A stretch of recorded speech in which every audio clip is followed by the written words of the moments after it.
30 minutes. It takes us to 7:30, and then it runs for 30. We take questions for 30 minutes, and then we have networking afterwards. Is that fair?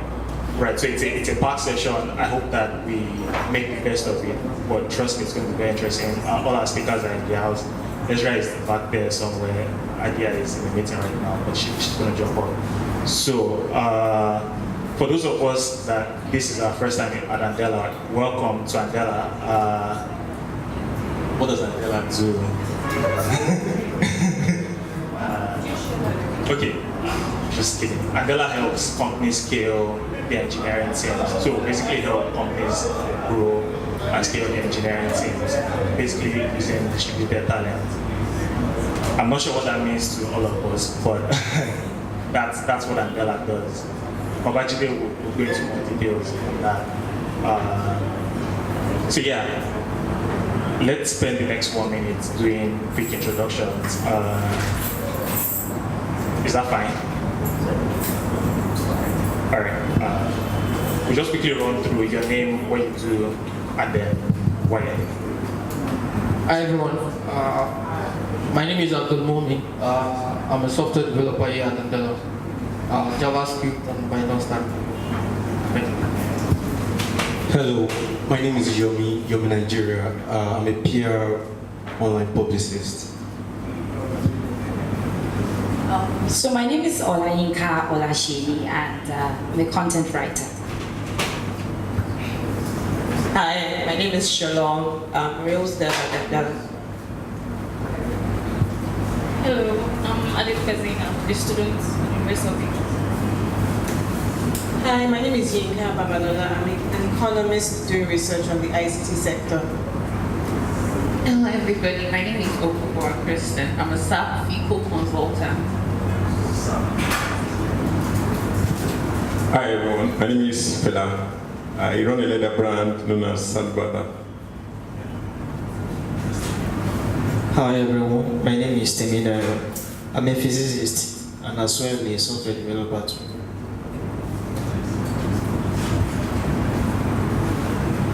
Hello everybody, my name is Ike. I'm the CEO and founder of eWorker. Hi, my name is Isioma Tomi. I'm Director of Business Development at CBL. We do leadership training and development. My name is Kehinde. I'm a media entrepreneur interested in startup, digital marketing too, and also interested in what Andela does. Hi everyone, my name is Amani. I'm the Financial Planning and Analysis Associate here at Andela. My name is Golam. I'm a digital marketer. My name is Majid Amalebe. I work with a startup called FactCount. Hello, my name is Olawale. I'm a software developer. I'm a student at the University of Lagos. Hello, my name is Douglas Ekebe, software developer at Andela. My name is Okunji Emmanuel, software developer at Andela. Hi, I'm Rotimi, software developer at Andela. Chukwuka, software developer at Andela. Hi, my name is Uche Okocha. I'm a software developer. Hi, my name is Choko Grusi. I'm a project manager at Tech Accelerate. Hi, I'm Michael Wala. I'm a freelance software developer. Hello, my name is Olantomi. Online PR specialist. Hi, my name is Chiemela. I'm the CEO of EasyCert. Okay, what we do, we basically help working professionals attain their dreams, in their professional career. Hi, my name is Jonathan. I'm a digital marketer and also an entrepreneur. Hi, my name is Amanda Funke. I'm a geologist and a software developer. All right. Thanks everyone. So for those who, a lot of us said we're interested in what Andela does. I'm going to hand over to Babajide, which is going to run through what Andela does, especially the fellowship. A lot of us have heard so much about the Andela fellowship. He'll tell us more about that very briefly. Thank you so much. Okay. Hi, good evening. So my name is Babajide Duroshola. I am the Community Manager Technical Talent at Andela, Nigeria. And basically what I do is developer relations, developer hiring, and developer learning programs. So anything within that bucket that gets amazing people into Andela, that's what I do. So yes, I'll be talking about the Andela Fellowship. So what exactly is the Andela Fellowship? We've been called a school, we've been called a training center, we've been called so many things. Truth of the matter is, Andela is a new kind of work experience, basically that actually allows you to learn while you're on the job. So regardless of what is out there or what people believe or what myths or ideas people have already created about Andela, it's not true. So the major thing that we do is we look for very, very smart people who are interested in furthering their careers in technology, and then we take them through a 6 months hands-on onboarding experience. So within that 6 months, they are constantly working with much more senior internal Andela engineers, learning the ropes of technology stacks, learning the best software practices. And then when they are done with that, after the onboarding, they are now ready to actually work with any of our global partners. So we move them over to our global partners where they start to work with, they start to learn, gain their skills, also compete with people of international standard, and then they continue to progress like that. So how do I apply into the fellowship? So the fellowship is just 4 processes. First starts with home study. We have like a free curated online, should I say, resource where people can use to learn. And the resource is both in JavaScript and in Python. And then once you're done with the home study, you move over to the assessment.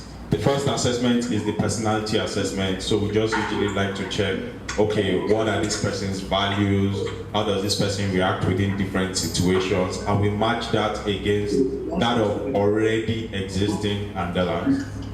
Then you take a qualified test, which is your understanding of technical concepts in either Python, that is for East Africa, and JavaScript, which is focusing on Nigeria.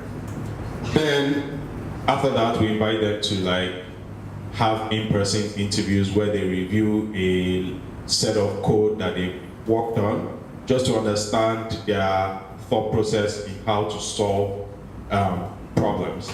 And then we have the face-to-face conversation that just gets to understand them, why they think Andela is the best place for them to succeed, and what Andela can do to help them further their growth.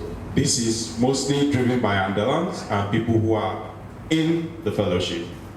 After the interview, we then move to a 2-week simulated sprint, which is called the bootcamp. So the bootcamp is the final stage of the assessment process, whereby we are getting them to work hands-on, build technology products that, should I say, they are full stack web apps basically. So you're supposed to do like front end, back end, APIs, and the likes. And also, we also watch their team skills. One thing we believe at Andela is that, yes, you might be the best in writing software, but if you cannot work in a team, then you necessarily don't fit. So we also prioritize team skills. Good. So welcome to Andela itself. So once you've done all that intake and all that assessment, and now you're in Andela, like I said, the first is onboarding, which we call the D0 program. So it's a 6-month program whereby people are learning, they are working in teams, they are building things. They are also getting feedback on what they've built, on their work styles, their work ethics, and also integrating into a culture of Andela. Once they're done with that, they then move to D1, which means they are partner ready. So we have global partners all around the world, and then we start to place them on this partner engagement for them to actually work and learn at the same time. And then we are a place of continuous growth. So you start to progress from D1 to D4 through assessment, through knowledge base, even the hours of engagement that you've handled. So this is a typical Andela developer. Yetsi is a Ruby on Rails developer.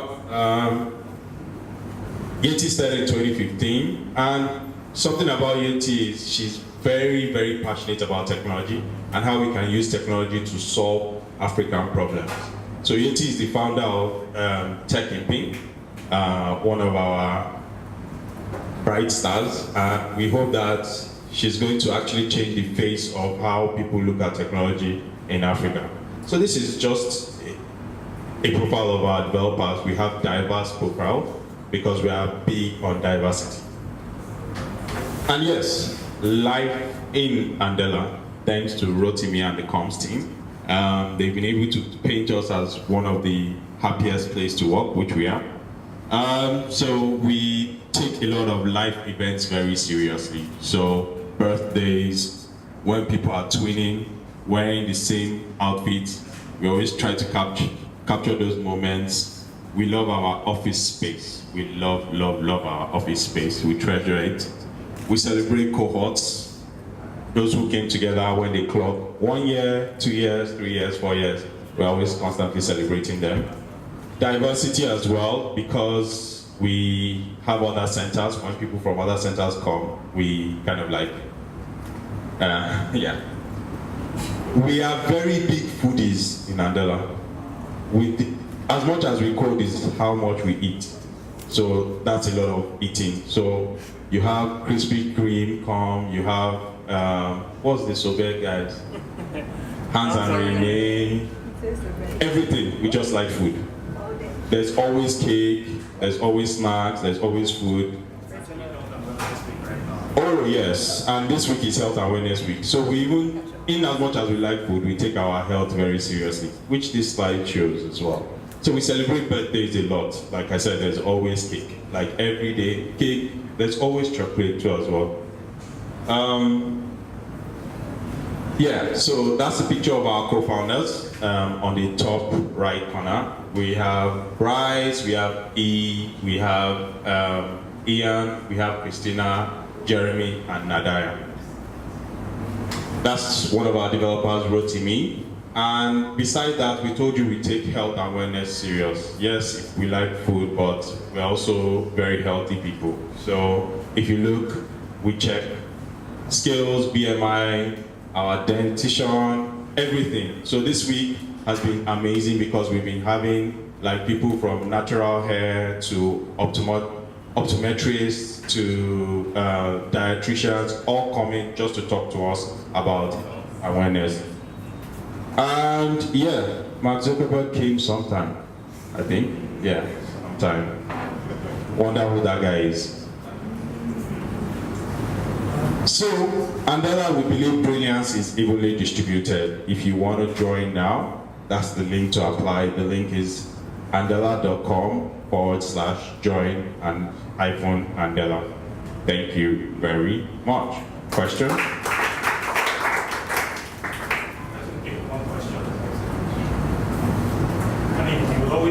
There will be a networking session and we'll be able to interact with our developers. So whatever it says, if you don't believe it, talk to the guys.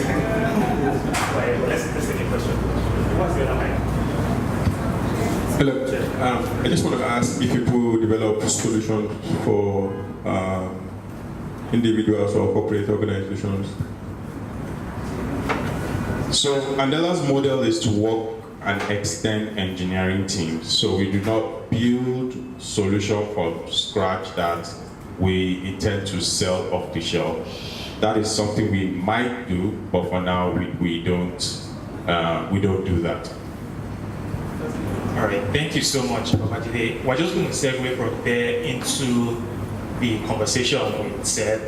What's interesting is you read a lot of the awesomeness that Andela is today, right? But it took some people to believe in Andela in the first place. And many of us at that point right now trying to build our businesses, just looking for someone to basically take a chance on us, right? So I'm going to invite Seth, right, to come here to the stage to tell us what did he see in Andela, right, in the first place? Why did they even choose to invest in Andela, right? And then you'll tell us a bit more about their investment model. Thank you so much.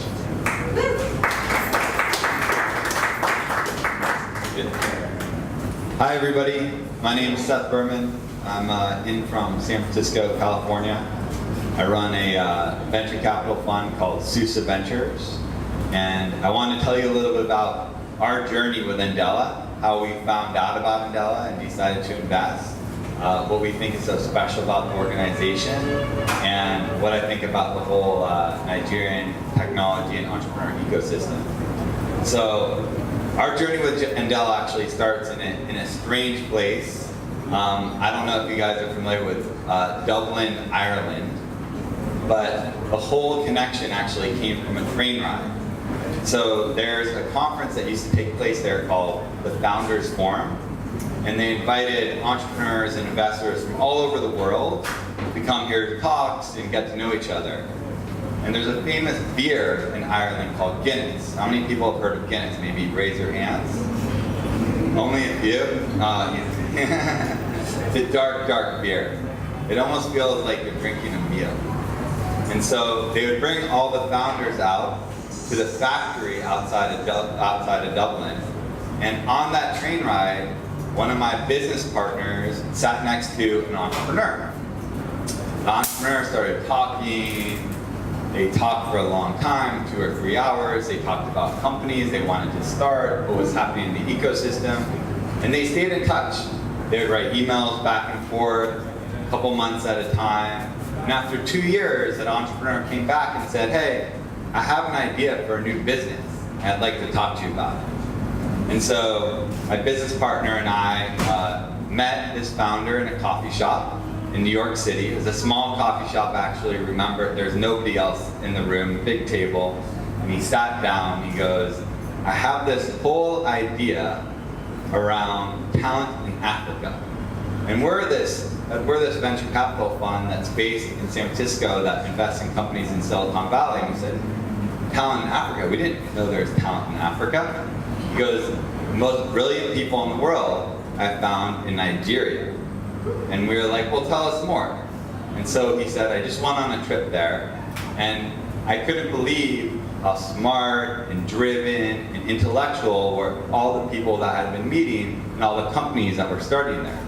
This founder, obviously, is Jeremy Johnson, and we were one of the first investors in Andela from that meeting. It was before the company was even started. We are very enthusiastic about what he was building. And then obviously, a lot of things have happened since that time. And I think for us, being early investors, we've been incredibly impressed with the development of the organization, but more importantly, of the people that are involved. I think when we meet with the fellows and we meet with the executives here on the staff, we are blown away with your guys' accomplishments. And I think it's an amazing organization to come into. So let me tell you a little bit about us. So we have a strange name. Our name is called Sowho. Even though we're based in San Francisco, we named it after a gorilla family in Rwanda called the Sowho family. So everything for us is about chance. And there's 3 general partners at the firm, and we had all gone trekking with a specific gorilla family in Rwanda. And so we decided to call the fund Sowho Ventures. So we have African roots, even though we're based in California. Not completely, but trying. And so what we really want to try and do is emulate a family culture between entrepreneurs and investors. And you've probably heard the term, it takes a village to raise a child. Well, we feel like it's the same attitude to build a company. And so what we try and do is bring our founders together as much as we possibly can so they can learn from each other. And so we do lots of events, just like Andela does, so they can learn. So our thesis is around moats. So we like investing in companies that are building some sort of defensibility around their products. And why we feel that's important is because it takes 5-10 years to grow into a big multi-billion-dollar company. And if you're going to be a really big company, you don't want anybody to be able to compete with you. So if you think about what those moats could be, it's almost like a castle and having obviously a river around it. It's very hard to get into the castle because you fall into the water. It's the same thing with technology moats. So it can be data network effects, economies of scale, having access to proprietary data, or having some sort of unique intellectual property that's in your business. That is something that's really important to us when we look at companies. But I'd say there's three things that we look at. The number one thing that we look at is the founders themselves. Can they build this? Are they technical? Because you might have an idea, but if you don't have the capabilities to build it, you're not going to get very far. So it's really important that the team that you have in place can build what you say you're going to build.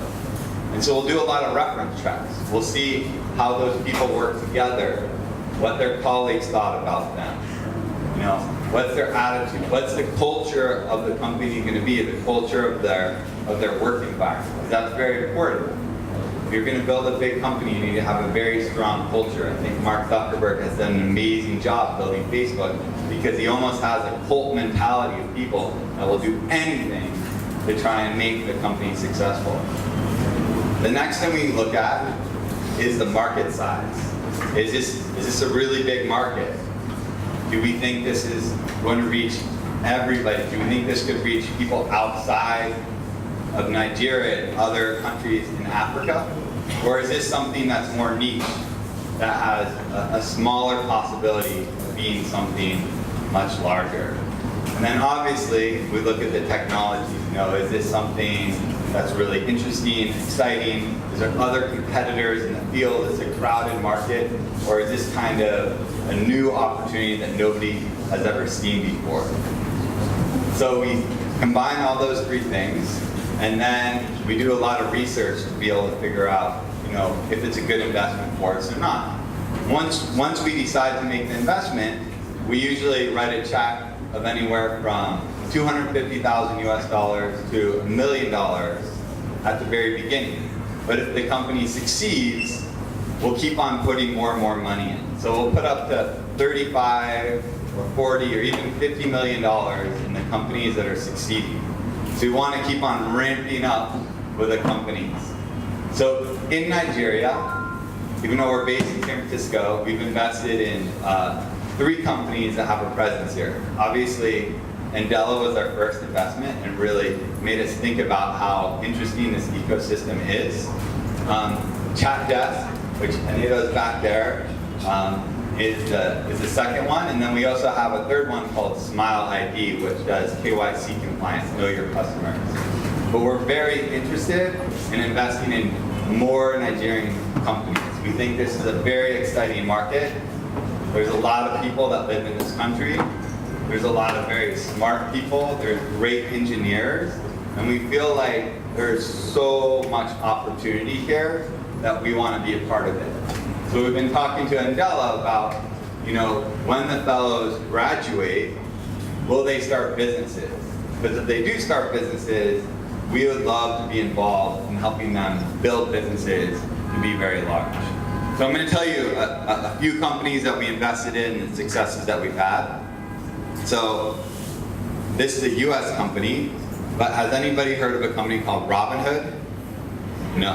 One person, 2 people, okay. So Robinhood is an app that allows you to buy stocks, so US traded equities. But they made it very intuitive and easy to use.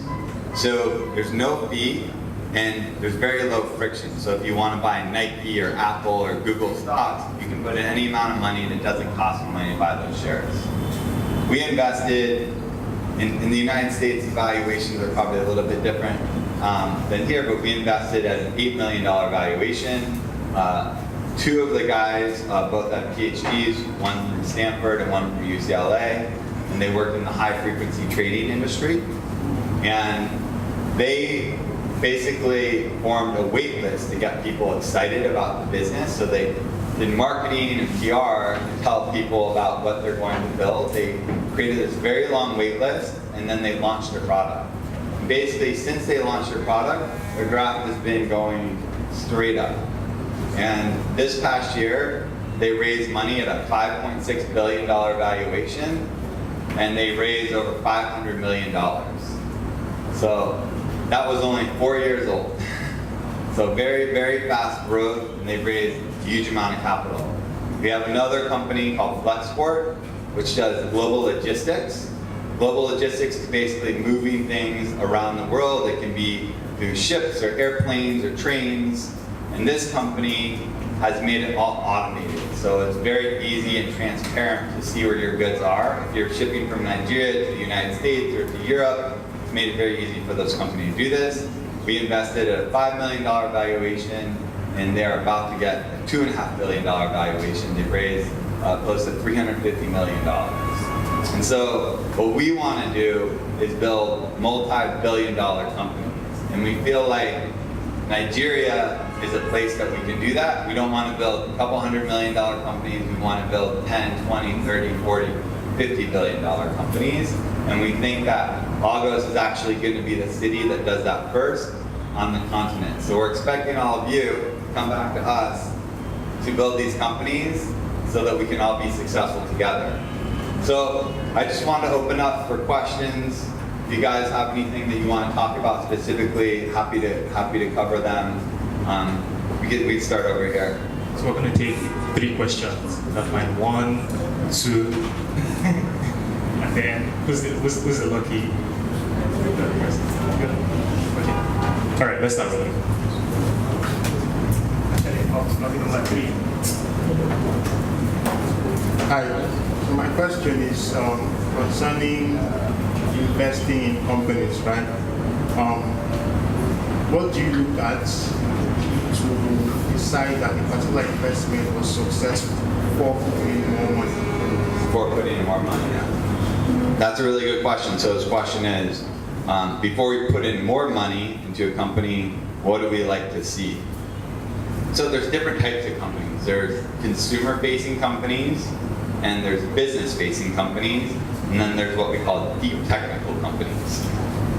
For consumer companies, I think the biggest thing is product market fit. Are there people actually buying this product? Are they using this product?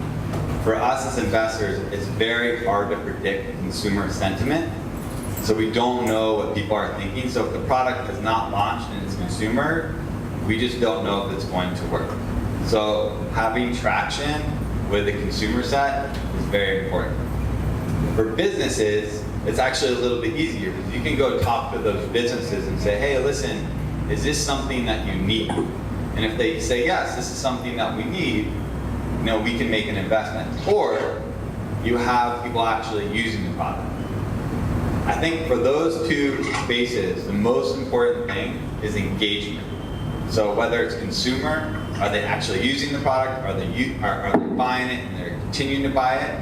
And for business too, whether it's an analytics platform or a system of record or something that they're using on a regular basis, are they using it a lot and has it become a needed part of their everyday life? The third thing is deep tech. I think deep tech is a little bit more obtuse, which means you don't know exactly what you're going to get, but it's usually a big idea, kind of a moonshot, and we're willing to take big risks on big ideas, especially being based in Silicon Valley, whether it's autonomous cars, or quantum computing, or satellite companies. If you have a big idea, we say go for it, and we'll keep on funding it as long as you keep on making technical breakthroughs. So you just need to show that your research and your engineering skills are working.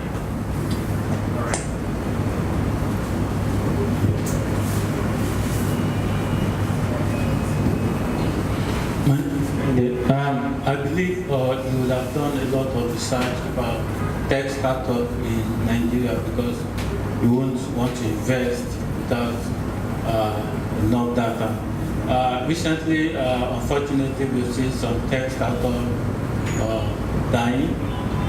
From your own experience of what you have gathered about the tech industry in Nigeria, why do you think those startups are dying? Okay, that's a great question. I think this brings up a really, really important part. So I think if you look at the whole world, the most successful companies have come out of Silicon Valley, San Francisco area. and Seattle. They have Amazon and Microsoft. But outside of that, it's mostly like San Francisco area. And there's one thing that's so crucial about this area. Do you guys know what it is? It's one word. Failure. Failing is okay. It's fine to fail. If you're too scared to fail, you're never going to try. So it's okay to fail. It's actually a good thing to fail. Because when you fail, you learn from your mistakes. And then you can try again from what you learned. So it's 100% okay that there's been failures in Nigeria. And when we look at our portfolio, we only think 1 out of 12 investments is going to be successful. So we think 11 of the companies are going to fail. And I guarantee you this, in San Francisco, there's a lot more failed companies than all of Nigeria by like 1,000. Way more failures. So it's okay to fail. You know, it just matters about the winners. That's the only ones that people want to talk about, right? There's one more. So I just take the third question. First of all, I'm going to take you about the offer of our developers going to build companies, because that's what I'm here for. I run the entrepreneurship program here just for context. But the question I was going to ask is about what exactly about social ventures makes your portfolio companies do 10, 20, 50x like you described in 4 years. You see, I know you guys have a strong emphasis on family. What's the secret sauce? Like why? What do you do with them that makes them go on to become successful? Yeah, I think there's a bunch of reasons why these companies have been successful, but I think one thing to focus on is simplicity. So have one core objective and get the entire company around that objective. We really tell our companies to use OKRs, so objectives, and make those objectives clear to the entire organization, so it's transparent from the CEO down to the janitor. Everybody should know what everybody's doing and what the key objective is, because it's like steering a ship. I think the other thing is, and it's great that you guys have a lot of engineers in the audience too, is building quickly and shipping product fast and iterating. So you might have a product that doesn't work, cut it and start something new, and just try and keep on iterating until you find something that does work. Again, it's okay to fail. You just want to keep on moving that ship in a forward direction. And I think the thing that our companies have done really well is constantly iterating, constantly moving the bar of where they want to build a business to. And if they need to bring the bar down, that's fine to bring it down, because they know it's going to go back up again. All right. Interesting. Thank you so much, Seth. This has been very, very, very interesting. All right, guys. So we're just going to jump into the Fireside Chat itself. I won't be the one asking all the questions. I'm going to leave that to Timmy. So Timmy is a senior consultant at Della here. You'll ask all the top questions, right? And then we're just going to jump right into it. Okay. So without further ado, I'm going to invite Adia, Sowho, and Ezra, Olubi to the stage. Do they need introductions? Do I need to reel out their CVs? These guys actually, what? Yeah, I should have come. No. Yeah. So, that's that. What's it?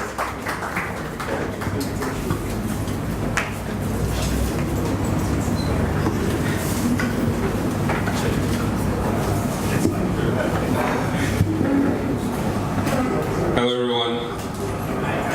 Hi Adia. Hi Ezra. Welcome to Andela. It's great to have you guys here. And before we even start, I just want to say congratulations on your recent round of investment. It's pretty cool. Very good.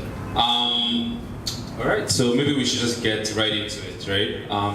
Let's start from your backgrounds. Let's get to know both of you.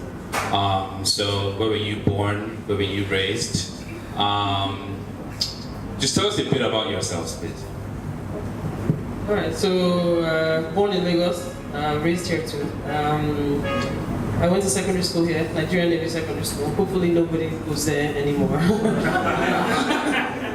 it's gone to the pots. And after that, I got a bachelor's in electrical and electronic engineering. Then left England, went to the States, started working. And then I worked for an engineer and a mobile operator for a few years. Realized that we were solving exactly the same problem. So I'm sure everybody has heard of 4G and 5G, right? So I was an engineer back when nobody was talking about Gs. It was like 0G, it was analog, right? So I built a 1G network, 2G, 2.5, 3. I was working on a 4G network when I realized it was exactly the same problem. The only thing that was changing was the technology to solve it. And I realized that I was a bit bored. So I actually, very few people know this, I actually put in applications to the Masters in Engineering program at Northwestern and the MBA program at the same time, because I really didn't know what I wanted to do.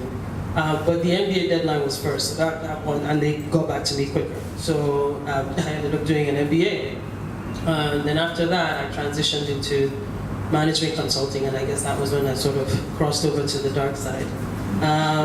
So then after doing management consulting in the US for 2 years, came back to Nigeria, was a consultant at Etisalat Nigeria, the head of strategy at Etisalat Nigeria for a couple of years.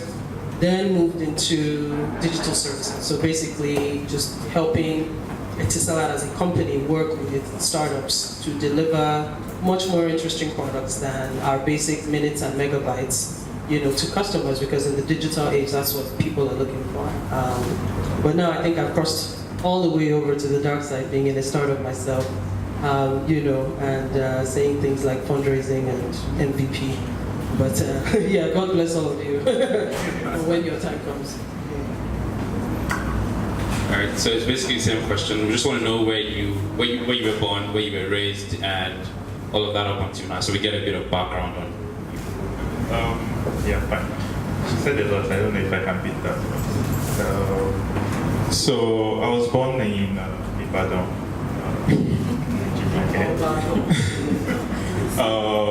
Yeah, I schooled in Ogun State, Ota Secondary School, and then went to Bangkok University.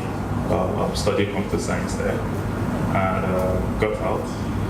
Not as exciting as has been. Got out in 2006, and essentially I've been working from startup to startup since then, and ultimately ended up at this. That's pretty interesting, Ezra. So maybe we start from you this time. So I mean, speaking about all these things, like from your childhood, getting into school, and working at different places before eventually Paystack and Minds. When did you get your first taste of entrepreneurship? When did you figure that, when was the first time you felt like an entrepreneur? Yeah.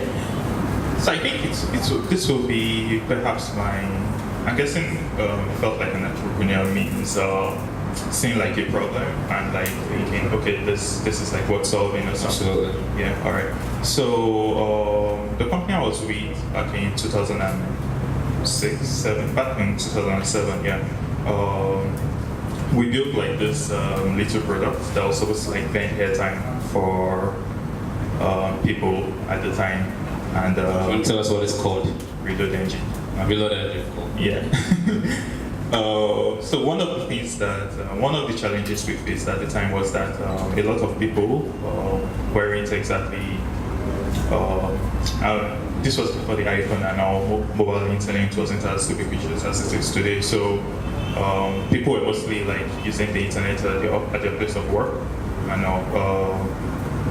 but then it meant the time they actually needed to like buy airtime, and when they're at home or something, our service couldn't work for them. So we had to like try to see how we could help them buy airtime by flashing a number or by sending a text message to something, and that necessarily meant we needed to find a way to be able to charge them on the spot. Now that was the problem because existing services in Nigeria, InterSwitch at the time, didn't support the concept of safeguard details. So we moved into, we let them like brick on the wallet, and then we can like charge them afterwards. we did this. This worked well. A lot of people like used it and everything, and then it became interesting. Like, okay, people were like keeping money with us to be able to spend it later. How about we build some sort of product around this thing they keep money in, and let other developers like integrate it to their other websites, so they can spend this money elsewhere besides our website. So that was kind of like how the foray into online payments, yeah, you can call it that, started. Yeah, essentially like seeing the problem and then yeah, thinking of how to. Interestingly, the company I was working with at the time was like gave me free rein, and then I ended up like building it out as a proper product. It was called the Yowo at the time. So yes, they gave me free rein to build the product, but ultimately the company still had other, how would I put it, other priorities at the same time. So it's easier making money from government, and also I couldn't like, I felt like I couldn't take the product to like the best, its potential, and also ended up leaving in 2012, and since then I've been like moving all over the place. So I was at Jobberman for a bit. I was at Delivery Science, and then I met my co-founder. He knew I'd always been interested in online payments anyway, so it was an easy conversation to pitch that. So yeah. Sounds good. Sounds great. What about you, Adia? When did you get the first taste of entrepreneurship? First, well, my parents are entrepreneurs, so they used to make me work. My mom had a greeting card company when I was younger, so like my summer job was to go there and sort of take a big pile of thousands of cards and count them into dozens. So put the cards with the envelopes. That's another Seems like you've been in this game for a long time. Man, my name is on many CACs. Successful and failed. Failure is good. Failure is very good.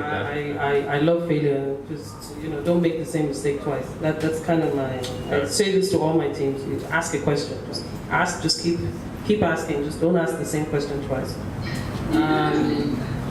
So with entrepreneurship, I guess in a professional sense, I guess that would be my last role at Etisalat or 9 Mobile, right?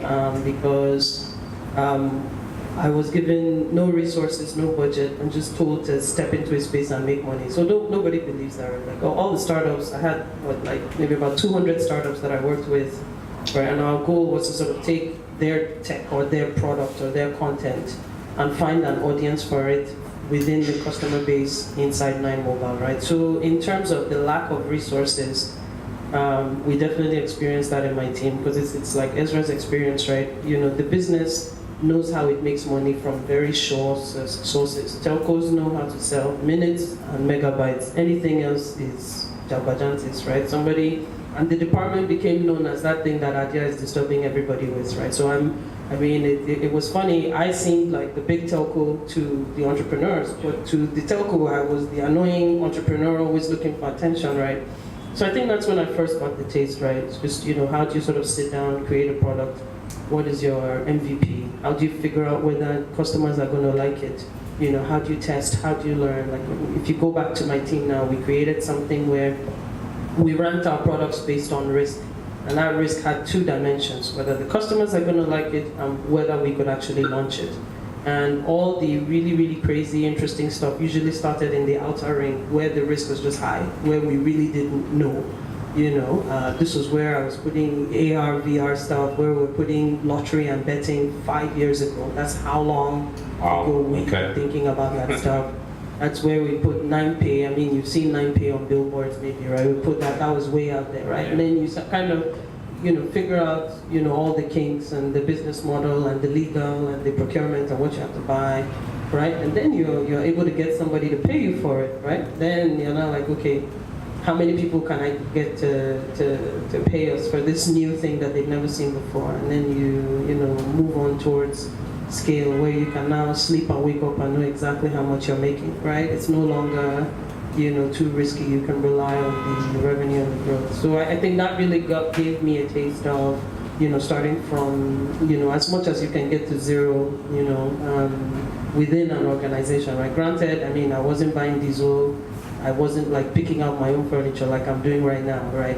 There's still there's still a cushion that you enjoy when you're an entrepreneur inside a corporation, but it can still approximate the experience, and that definitely prepared me. All of this sounds very easy, by the way. Like, I'm not nervous at all. Like, for both of you, just like, it's so simple. Of course not. So yeah, that's pretty good. So we all know that, like, I mean, I think everyone knows that running a business is pretty difficult, and one of the hardest things is, you know, for you, probably finding the right co-founder, and then from you, finding the right team to work with, and I guess it applies to both of you, really. So can you tell us a bit about that? Like, how did you go about finding the team that you wanted? You know, one of the things I believe at Andela is we hire the best people and then we trust them to do their work, right? But for you, how do you go about finding the team that works for you? And this doesn't have to be at Minds, this could be with all of the other companies that you've been with rather. So you can start, anybody, I think you should start first, Adia, so we just go back. Okay, fine. I'll take that from two angles, right? So in terms of hiring, I'm actually quite picky, I'm not even gonna lie.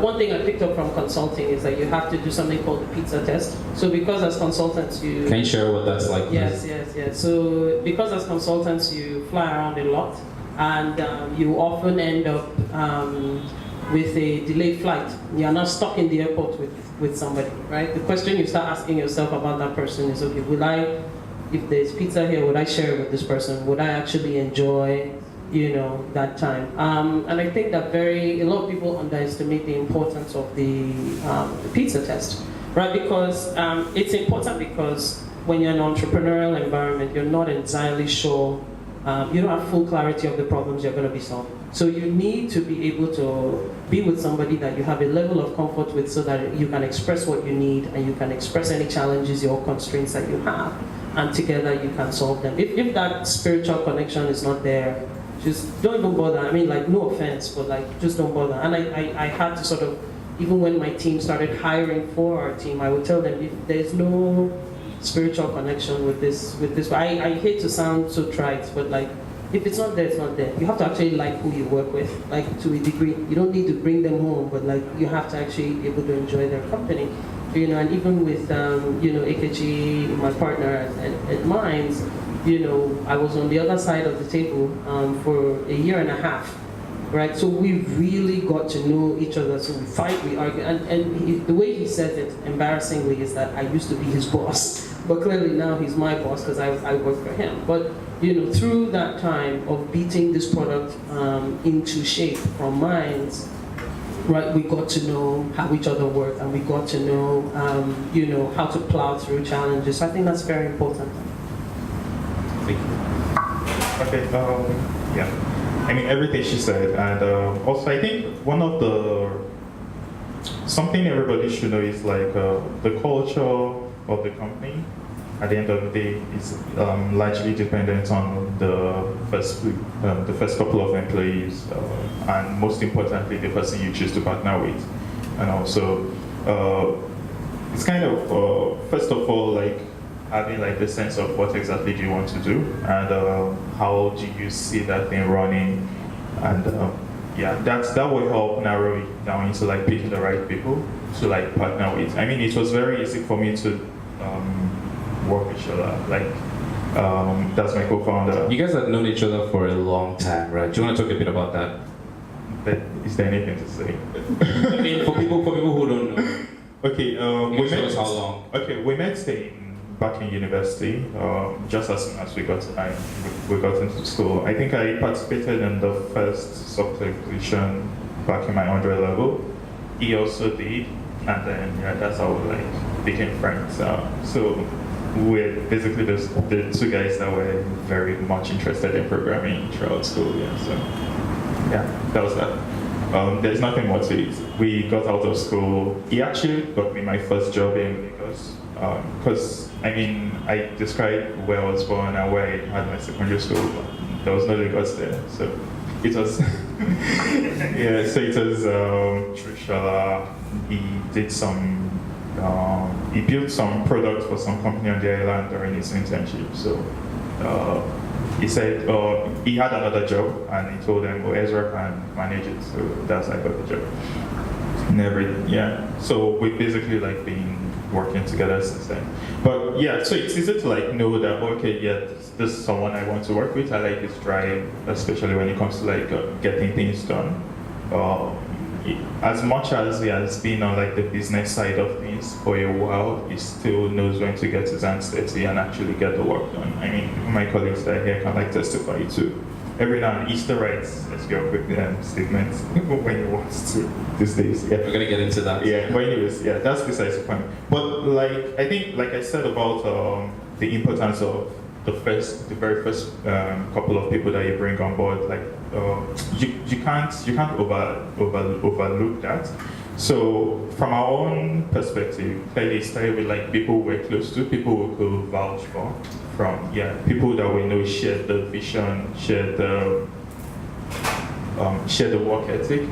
You know, that you don't have to like keep chasing all over the place and all to like get shit done. So yeah, that was how we started out. And of course, as we start out like that, month 1 month 2, the first year goes out, you kind of like slowly build some sort of culture, and then you know how to select the next couple of people that you bring in as well. So yeah. That's pretty good. Thank you so much. So we can start from you now, or if you feel like anyone really. So we've just talked about how easy, in quotes, it is to run a business. So I'd like to know some of the, obviously I'm kidding, just in case nobody got that. So we'd like to know some of the challenges that you faced running Paystack, and then for you running Minds, like what are some of the challenges that you faced so far? None. Wow, that's cool. It's easy, I told you. No, not really. Well, there are challenges from pretty much every angle. I think, okay, yeah, off the top of my head right now, I'm going to like say things like regulations, CBN, etc. and all. We also have technology challenges that I think every fast-growing tech startup will end up having to face at some point. But in our early days, some of the most interesting challenges, should I put it that way, will be, I think, acquiring customers. So while it might have looked like it was easy on the outside and everything, a lot of people actually did not take us seriously. Yeah, like we're just two small boys that just came from nowhere. So why should they use us versus this other product? So if not for like the startup ecosystem actually that stake their payments on us and actually used us at the very onset and could like testify to, okay, yeah, their product actually works. I don't know where we'll be today, because for the most part we didn't exactly have like a proper enterprise sales team.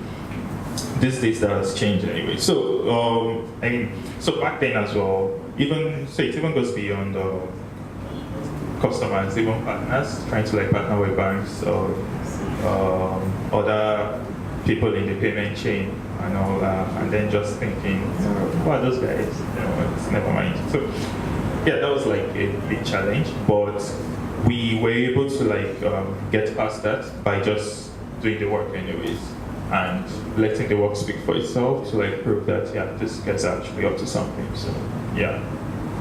Does that Absolutely, that's pretty. I feel like that inspired me a lot from, it's just like things that I didn't think about before. So thanks a lot.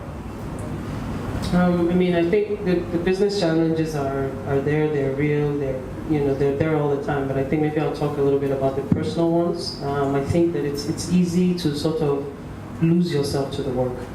And I think that it's especially important now for you guys to learn to sort of know when to stop, right? And know when to just take a break, go have some fun, and then refresh and come back. Because I've sort of had, periods where I'm going to it was 2013, I think it was. I was at the hospital twice a month, every month for like 6 months, just asking doctors what was wrong. I had this very strange vertigo going on. I mean, I'm also probably just maybe 1 year older than all of you, right? But I don't know how much that plays into it. But like, one has to be careful that you just don't go put yourself in the hospital because, for me, as MD, there's like constant context switching. First of all, there's like, okay, the 11 o'clock I'm hiring, 12 o'clock I'm doing business development, 1 o'clock I'm doing fundraising, right? And I mean, I like having multiple problems to solve, but there's a point where that just turns into stress, and then your body will just react in one strange way, and then you now start thinking, something it's not. What you just need to do is learn to be able to, chill and pace yourself. The work is always going to be there, and it's okay to want to achieve, and it's okay to work hard. I think it's important to work hard, but don't put yourself in the grave, right? We know a couple of people in our ecosystem have just, died, so we need to be mindful of your personal sort of self-care. But I feel that's really good.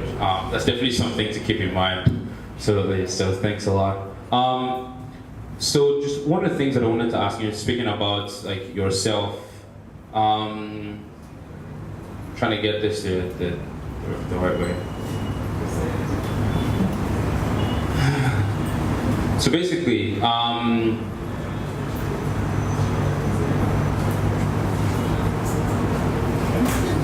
Now I'm worried. Yeah, I'm trying to find the best way to phrase the question. So it's basically, how, so let's talk a bit about fundraising, right? We know that it's hard, right? I mean, obviously both your companies have been really successful recently and in time past in terms of raising funds. You've raised one of the highest, by the way, if nobody knew that, you've raised one of the highest in the Nigerian tech ecosystem for a fintech company specifically. So we know that it's hard, but do we really know how hard it is? No. So can you tell us a bit about what it's like what it takes to raise? I mean, maybe even start with a few $100,000. Let's even start with a few $1,000s before we start with a few $100,000 and then millions, like your companies have both raised. Yeah. So I would say I was lucky because I've only been at Mines for 6 months. So I only saw the last 6 months of the fundraising, and that was hellish. It took. From first conversation to end, it took AKG 18 months to raise that money. So it's just, now it will take a white guy in Silicon Valley 6 weeks. What am I saying?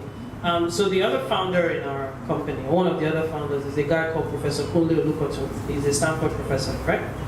So Kunle has a second venture that he's working on that in the space of 9 months has raised $70 million. They don't have a product. Okay.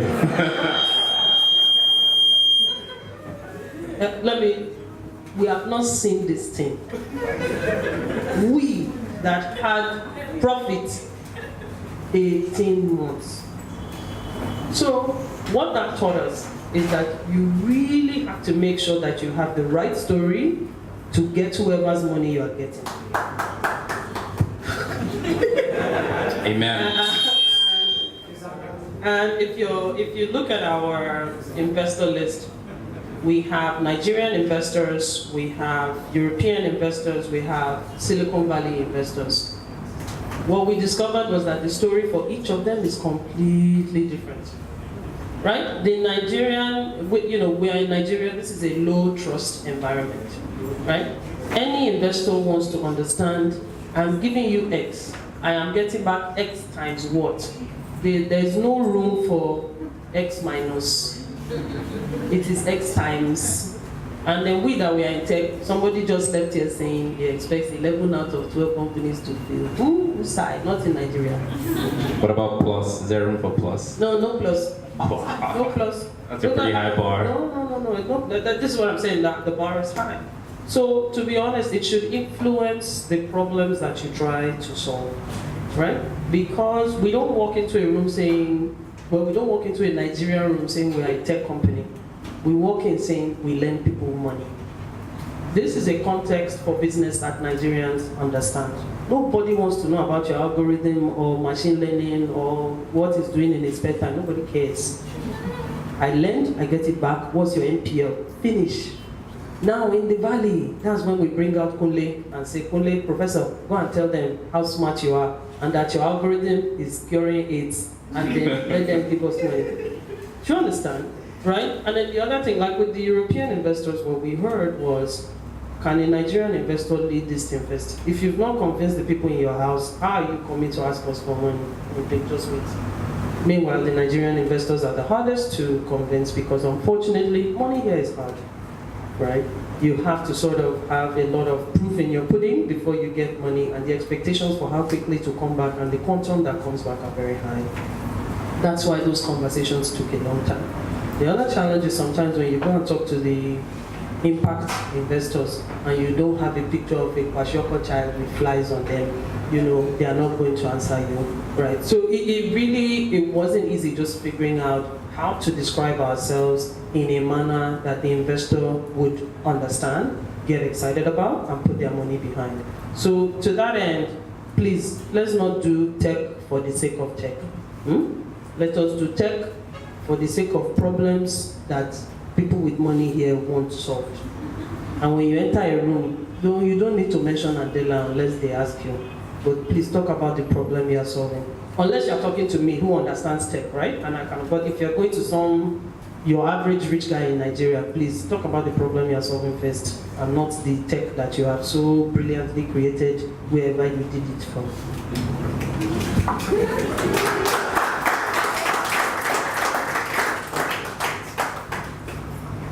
Okay, so she's right on the money when it comes to everything about the differences between Silicon Valley investors and the Nigerian investors. One of the things that we actually made sure we did not do was to try to talk to any impact investors. But then I can see how that... So do you mind sharing a bit of light on what you mean by impact investors? Like investors that they are like trying to invest in Africa, to save Africa. Yeah, anyway, so yeah, we didn't try to talk to those ones because it's difficult to like talk about our story to them without making shit up in the process. So no need. However, when it comes to Nigerian investors, so there are a couple of angels that backed us in the early days when we first started out. I think thanks to, I'm the wrongest person to like build a network of HNIs in Nigeria, but thanks to Shola, and the business was running prior to the pizza and all, he had like a good network of like people he could talk to and everything. So yeah, that kind of worked out. But then interestingly, it was easier for us to like she said, the story of, oh okay, we're trying to revolutionary experience. I don't know that, so I'm being silly right now. But yeah, what we're trying to do anyway is change the face of payments in Nigeria, lower the barrier of entry, number one, and make it easy for people to pay. Isn't that what you've done already? Yeah, I'm just saying, like when we started out, I know. It was deep, so like initially, so we got into Y Combinator quickly for some reason. Like we applied and then they invited us for an interview.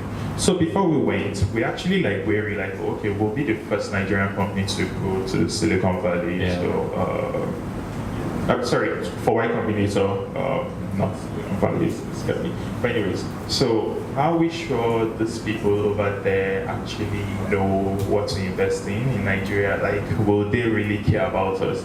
But then we wanted to like ride on the, okay, we had gotten into Y Combinator to like talk to local investors and like say, hey guys, this cake, the pie wasn't like, don't let's give it to the white people, you guys should take some from it or something. But like a lot of them just look down like, just wrote and everything. So like, oh, okay, cool then.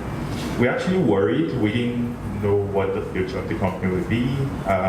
Even as we got closer and closer to demo day, everything was like just hanging in the air. We actually didn't talk to anybody during YC because the advice was like we should just put our head down, face what we're doing. So we're like more concerned about getting more and more people to sign up and actually helping, getting them to like do transactions. So we're focused on like making the product work. When we after demo day, a couple of people said they liked us, and then the round of meetings started. I think I probably attended like maybe half of them. There are a couple of people who like turned us down, like they don't understand Africa that well, so they'll just pass. Maybe when you guys are ready for Series A, we'll probably like look at you again. These same people still passed us on Series A by the way, but yeah, so interesting. Yeah, so there were all those kind of conversations. So it was, but then we had this guy that from, I think he's Japanese. So that's actually like, he wasn't in the US at the time. He actually like streamed our presentation at Y Combinator, yeah. So he called us the next day. So I think that was like good mojo good mojo for us. He called us after a 7-minute call. He decided, he was like, oh, okay, so I mean, I hear everything you guys have said. You are going to be my first investment in Nigeria. So I'll probably just put in $100,000. So like that was like a good, okay, yeah, we have 100. So now we can start talking to people and say, oh, we have this, you guys should put some money. So that was like, that was interesting for us. We actually really wanted to have a Nigerian who did the round, but unfortunately that didn't happen. So I guess that worked well for us anyways. Eventually, when we felt we were ready for Series A, we actually spoke to a lot of companies, like a lot of VCs and all. I mean, all of this was like low-key conversations and all we're out there saying we're raising, but just having conversations here and there with, big names that Entrepreneurship, and they're like, do we really know the big names though? I said Entrepreneurship, for instance, yeah. So it was, they had, like many of these VCs had like very interesting conversations, like actually look into your numbers and tell you, oh yeah, this is interesting, but still come back and say this still looks too early stage for us. So like, okay, still wondering like, okay, can we really do this? But then, fortunately, Stripe reached out, which I guess worked well in our favor. Stripe reached out. We're already in conversations with Visa at the time, and Visa was like, we should get a lead. So, yeah, that just like science it together. Yeah, sure, no problem. Yeah, so that just happened, and so while it might look actually easy, at the end of the day, it doesn't look easy. Yeah, at the end of the day, everything actually is like, oh, okay, well, it's a good thing we have these two people on the round. Tencent was a third person, but they had like invested in us from 6, so they were just doing a follow-on investment. But it's like, oh wow, fantastic. You have companies that actually understand payments and have a very high incentive to like ensure that this shit works. And because they are companies, they are not thinking like this is. So there's a lot of leeway when it comes to like control and everything. Like they're actually like taking the back seat for the most part and everything. So like that looks great on the outside, but getting there was like you're actually thinking, oh shit, we'll probably run out of money at some point, because by the time you're doing all of these meetings and everything, you're actually like picking your lawyers and all of that, involving them in these conversations, and then you can see the bill just piling up, and we're just waiting to like take everything at the end of this. So yeah. So I something to add though, that what's not to be underestimated about their round. Like I said this to Shola, and I'll say this to Ezra. That thing was like jujitsu. So they essentially just arranged 3 people that will now have to fight to exit these guys, right? So I think that is a whether you planned it or not, I think that is an excellent place to be, because you have what they really found there was deep alignment with the people that ended up investing, right? So the amount of grammar you are speaking in the meeting is reduced, I think one thing you need to recognize when it's your turn to, go fundraising is to be very clear on your value proposition and talk to people that will get it. Don't try not to have random conversations. These fundraising, with any rich person, right? These fundraising conversations are very time consuming and very emotionally draining. So it is very important to go and find somebody that either directly is in the vertical that you're in and understands that space, has businesses or has invested in businesses that will benefit from what it is you're doing, or has some other kind of relationship with the business that you're doing. It just makes it a little bit easier. I'm not saying that's a guarantee for success, but it definitely, now there are venture capitalists everywhere, and Nigerian investors are waking up, but try not to have random conversations, otherwise it will take longer. Thank you so much for that, guys. Just to segue into the next question. So, you talked about how raising money is it's tedious. Like, from the things that you said, I can only imagine how it would be, because I imagine that you probably have skipped some things, because, time and things like that. But I just want to know, I would just like to know how, for engineers who are just interested in writing code, but would still love to start a company, maybe be the CTO or even the CEO, what's your advice to them? Do you feel like they should get out of that shell and they should go and raise that money, or just what do you think? Are we talking about them running a business or raising money now? So right now I think we can talk about raising a business in general, or starting a business in general, running a business rather in general. But then I think we could focus on raising money for that business, right? I think if Shala was here, he would probably like the best to answer that question. But let me just talk on the running a business. I think one of the things that engineers should probably learn when it comes to actually running a business is the importance of realizing there's actually a lot. There's a lot to do outside of sitting in front of the computer and coding. Even within the company itself, when it comes to people relations and all, how you manage your relationship with your coworkers, how much are you invested in their growth, pulling them up behind you and everything. All of that matters as well. Shala's been great for me, so he has actually shielded me from a lot of the external meetings. So I know a lot about the internals and everything, but very good to about. I'm sure. Well, find somebody to split the work with. I think that's what Ezra is saying, right? And I agree with that 100%, right? So there's a lot that has to be done, and I think, for instance, similar to what Seth says, Silicon Valley these days tends to like an engineering-founded or engineering-led company, which is fine. But having been an engineer myself and making the transition, it was, painful. The way they say changing your DNA is painful, to try to not be such an engineer about everything and sort of turn myself into, a more commercial person. But it takes a lot of practice. It takes a lot of practice, and it is a painful process that is easy to run away from. But I think the first thing as engineers is you need to be able to explain what it is you do to somebody that is not an engineer. I think a lot of us just kind of mess up with that. And you also need to figure out who cares about what you are doing. Right? Because we get all caught up in, the joy of what we're doing and, the bells and the whistles. The thing can make money, the commercial person doesn't care. So, I think those two things, those critical things are communication challenges that I think we as engineers share. And I had to work very, very, very, very hard to correct. So I think one, find somebody to share the work with and learn how to talk to non-engineers. I think that's what I would say. All right, thank you very much, guys.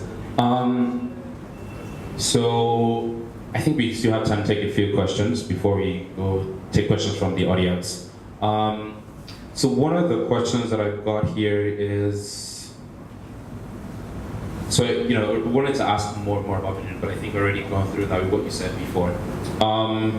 So basically, you know how people say that, or how like founders, you know, like you probably hear most founders that you've listened to have successful companies. One of the things that they say is the current reality of things surpasses their initial vision, right?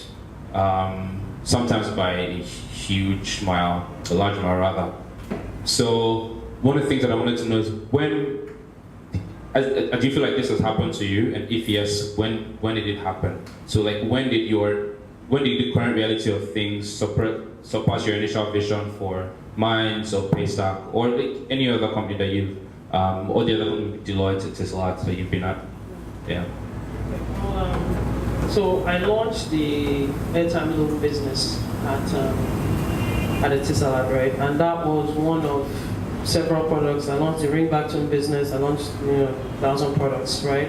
But the fact of the matter is that sitting from where I sat, no matter what strategic framework you get from whatever degree or it's very tough to tell what customers are going to like. So what I did was I just kept releasing shit until something popped, but I had absolutely no idea. So that surprise feeling happened all the time. But that was fine for me.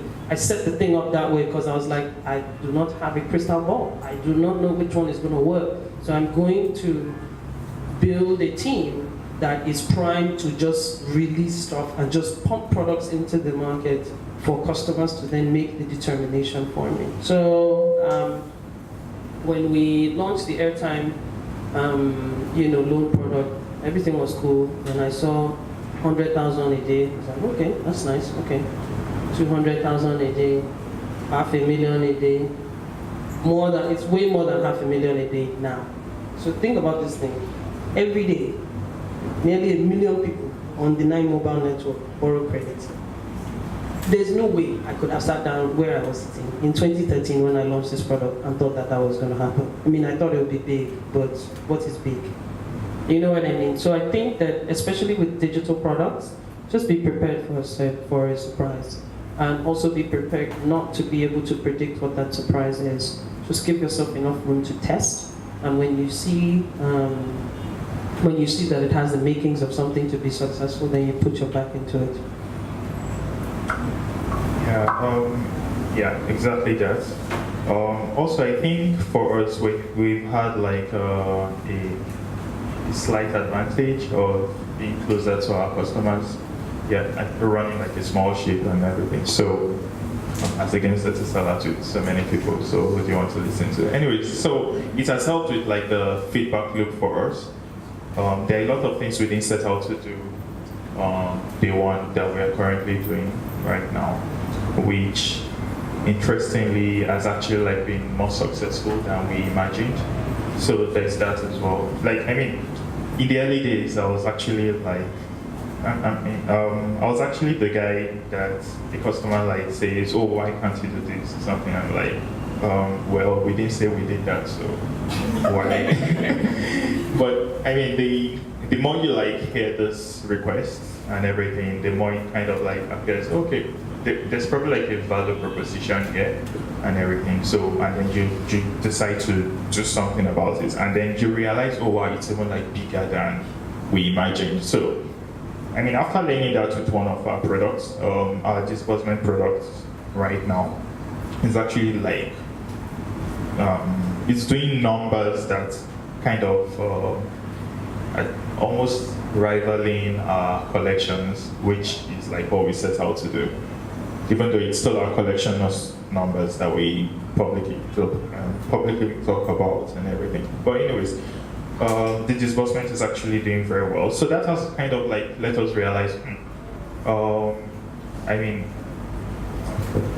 what other low-hanging fruits are out there that you can like take, season, actually like do something that complements your core. I mean, like don't go and do something else entirely. Yeah, like something that complements exactly what you're doing, but you can like tell that there's kind of value for your customers with this, or will probably like bring you new customers, but you're not really doing anything that much different, and then just get them done, and put them out there. And and see what happens. So, and I imagine that's also like very important for like to like build a moat around your business, because you don't want to be the guy that gets yourself by some upset in the future, who like actually thinks things through and does better than you. So build all of those different things, tie people more, like keep people, more. What's the word? Basically, like just rope people into your products and everything. Yes, I think that's important. Yeah. Awesome. So I just want to talk a bit about launch pads and like defining factors in your lives, and in the lives of the companies that you're running. What are some defining factors? This could be people, events, things, places that you feel like have contributed a lot to your growth and your success. In terms of contributions, I mean like they've been tremendous. Like think about like launch pads basically. So this could be someone you met that advised you to write the YC proposal, or someone you met that made you that they invested so much money, or the team members that you've hired. Anything really. I'm asking the question for context is basically because I feel like most times you don't really know what's going on. Like you might meet someone today, and then 5 years from now they play a huge impact, or they play a huge role rather in your next business or the next step of the business, right? So what have been some of these defining factors? It could be people, things, events, places. Yeah. Okay. I think the one. So let me talk about how I got my job at Etisalat. I had interviewed with someone who turned me down, and then I was sitting in a bar wearing a red dress. Now, I picked this bar because it was in a hotel where 6 Etisalat directors were staying. So I did not do this accidentally. Right? And my goal there was to meet somebody that would give me the access. Because I'm like, I think these people, they will like what I'm selling. Very strategic. Maybe I didn't talk to the right person before, and I didn't. I did meet them. The connection didn't work out. So then I just randomly emailed the CEO. So his name is Stephen Evans. So you spell Stephen a few different ways, right? So I did Stephen with an F, with a V, with a PH, dot Evans, plus Evans, _ Evans, Stephen. I created 15 email addresses from this man's name. And then I sent, of course, I BCC'd. I was counting the bounce backs as they were coming. 14 came back, 1 entered. And within 18 hours, the CEO responded. And all I did was, hi, this is my name, this is what I studied. And we just discussed the industry small, 20 minutes, that's all I need. And by the way, my resume is here in case you want to look at it. So these 20 minutes I asked for, he gave me an appointment, said, yeah, come in, no problem. 20 minutes I asked for turned into a 2.5-hour grilling. I wanted an interview, but I was not ready for that grilling. And that was the first of 8 conversations I had to get that job. Now, I'll tell you why I had that many conversations. I told you I had a conversation that didn't work out. That is the person that should have hired me, but she didn't, for her own, reasons. Now, she ended up leaving the company, and they had a very sticky relationship. So I was already paying for her errors, right? Which was what I had to have. I still don't know anybody that took 8 interviews to enter Etisalat, which now makes it more painful when people say that I slept my way to the top of that company, but that's another story.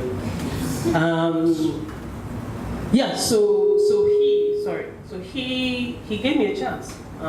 He didn't have to. So he gave me my first job at Etisalat. He also gave me my second job at Etisalat, which made me start working with digital services and startups and plug me into the ecosystem. Now, I actually didn't want that job. I wanted to get promoted. I wanted to be the director of strategy, but that didn't work out. And he's like, go over here. And for a month, I didn't answer him. This is my own boss. I didn't talk to him for a month because I was angry. All right? But then a friend of mine called me and said, look, this is where it's at. There's a lot of activity in digital services. Take the chance, listen to this guy, take the job. And if I hadn't taken that job, I wouldn't be where I am today. I think for me though, he's definitely a very good and important friend and mentor in my life. I think that he gave me a lot of free rein to sort of do myself and excel and succeed. I worked very hard, definitely, I proved myself, but I think that's definitely one person. But on the flip side of what you've just said, I also try, having been in the industry for a while, to be that to other people. I don't really know how, because I don't tweet much. I don't, I'm not narcissistic enough for social media, I think, but I just don't think I'm that cute. That's all. It's for fine people, So yeah, it's tough. But to what you said, I think those sort of lightning rod relationships are very important. You don't know who they are, and that's what makes networking also very important. But don't just do it for the sake of doing it. That actually was a hurdle I needed to cross for myself, because for a while I was like, why should I network with somebody? I'm anti just meeting them so that I can use them in the future. And then I somehow believed that was bad, right? But it's not. And if it feels that way, why don't you start by doing them a favor? Then it feels less like you are just meeting them to use them. Meet them so you can do them a favor, and that makes it easy. Because could I, sorry? They have to take that. Exactly. But then yeah. I wasn't going to say that out loud, but thanks. That is powerful. Thank you very much. Okay, I don't have any crazy stories like others, but I think for me it's more of like experiences, accumulation of experiences than is setting someone or is setting action, something. Working for so many years back at the company I spoke about initially, kind of, gave me insights, a lot of insights into like what to do, what not to do when you are doing your own thing. And I think that's been very valuable for me today. So yeah. Without that experience, I probably will be running blind right now. Yeah. All right. So I got a couple more questions, but we're sort of running out of time. So I would let the audience lead the way. Is anyone who has a question? Ask a question. Let them start. There's more time. I definitely want to ask.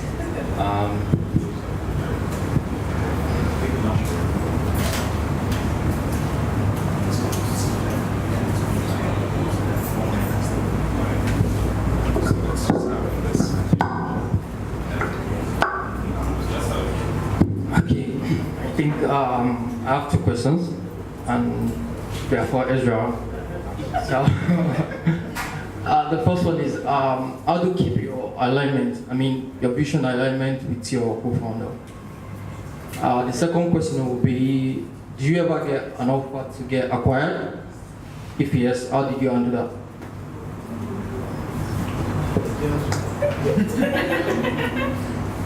Okay. Vision alignment with my co-founder. I think like establishing like a very good baseline at the very beginning has helped. However, like all co-founders, we have times where we are heads with each other. I'm actually like the person that disagrees with him the most. Like I'm not afraid to like say no, I don't like that, or no, we shouldn't do this. But it helps because that baseline has been established. So every now and then we find a way to like come back and meet, come back and align together, and decide on like the best way forward in everything. So I don't know what. I don't know what to say about that.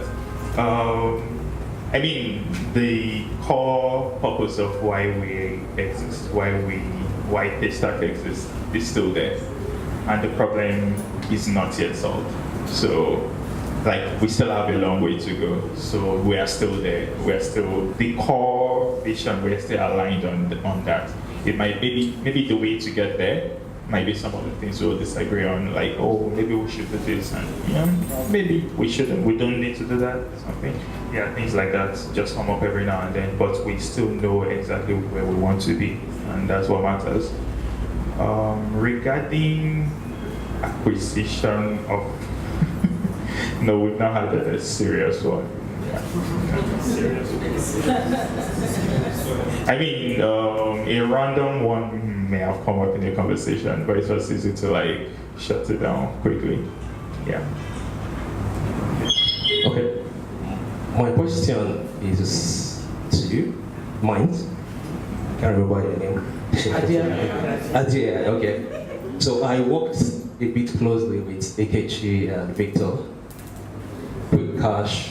Then all of a sudden there was mines and everything. So my question is really is, there's a lot of competition nowadays as regards the space you're playing. I get almost a notification to get money or do something the other. How has Mind been able to cope with that, because the market is becoming a bit stiff? The second question. So you talked a lot about content switching. I tend to find myself in that place too, recently, and my question will be, how do you handle the structure in between content switching? Okay, so Quick Minds actually is a credit platform rather than being a lender, and that decision was sort of made one in observance of what we thought was most relevant to succeed. So in a lending business, what does success look like? You lend money and people pay you back, right? That actually is the biggest risk in your business. Now, there are 100 million adults in Nigeria, and apparently, what was it they said, that only like 25 BVNs have 60% of the bank debt in Nigeria.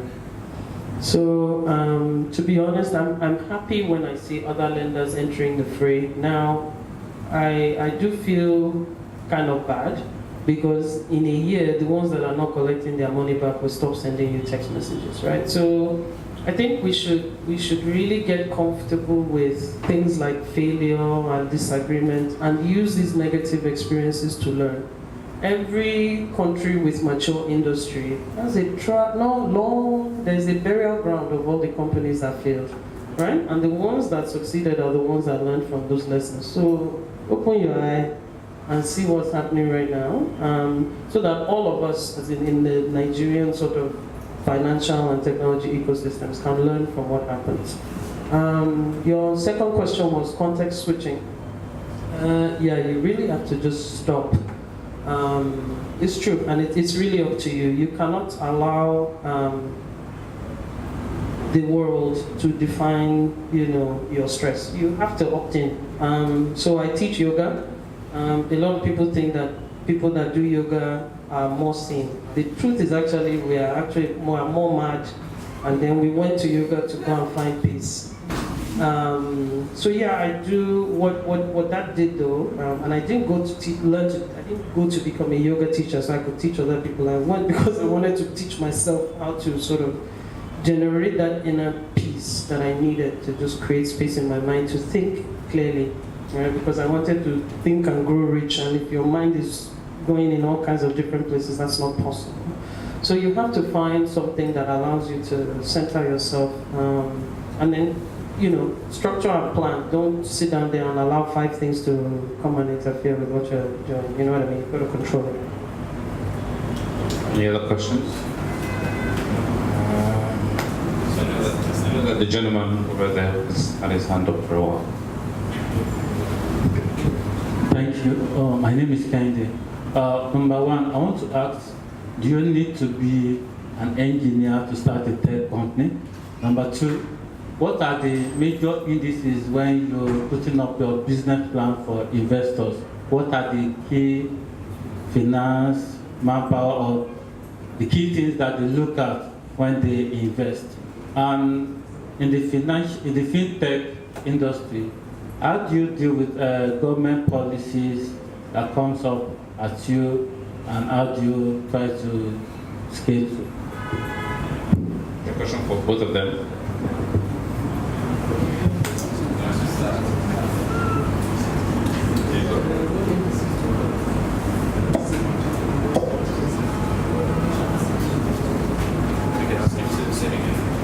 Okay, so you said regulation, right? So I think it's either you have to immerse yourself in it, you have to understand it, rather than try to fight it. I don't think fighting it is productive, especially not in Nigeria, when you don't have gray hair or you have dreadlocks. It just won't work. It won't work.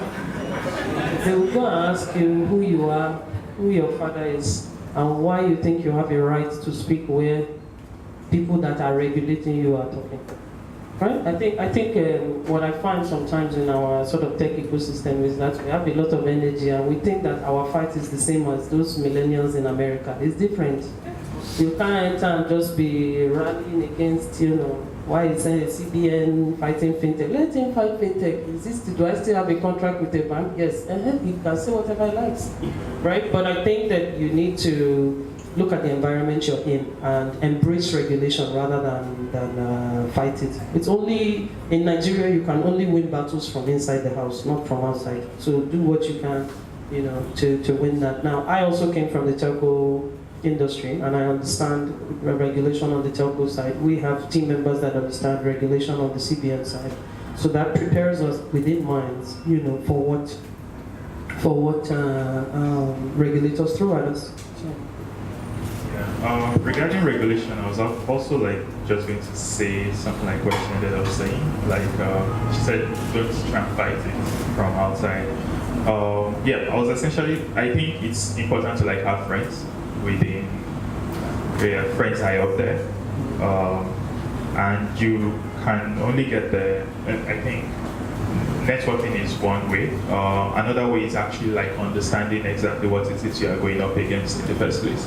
So keep, anytime a new guidance comes, is released by CBN, actually read it, try to understand it, ask people what that means for you if there's something you don't understand in there.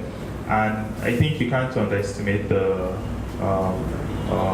power or the importance of actually having compliance. People understand compliance working within the business. That's actually something we are on our way to get done right now. But we actually talk with people out there and just try to understand, okay, how does this affect us? What does this prevent us from doing? And I think that's very important. So I should have mentioned Adia actually plays a role right now anyways. But so we kind of have people who do that at the moment, but that's not their big job per se. Yeah. So that's regulation is just understand that you can't be stubborn because they can actually kick you out with a letter. Yeah. One letter. Yeah, send you out of business. One letter. I think I'm sorry. So at Etisalat, if you notice that other telcos were fined, but Etisalat got fined the least by far. But that was because I put that wholeheartedly down to our compliance team, the quality of the relationships they had and they maintained, and how they, because usually what happens, especially in Nigeria, is that if regulation that's coming down is going to affect you, if you have a friend inside the regulator, for nothing, just because the person likes you, sees your face, understands that you have demonstrated empathy for what they're trying to do, they will call you and tell you. So it's not even that hard, but it seems to be counterintuitive to embrace the regulation rather than fight it.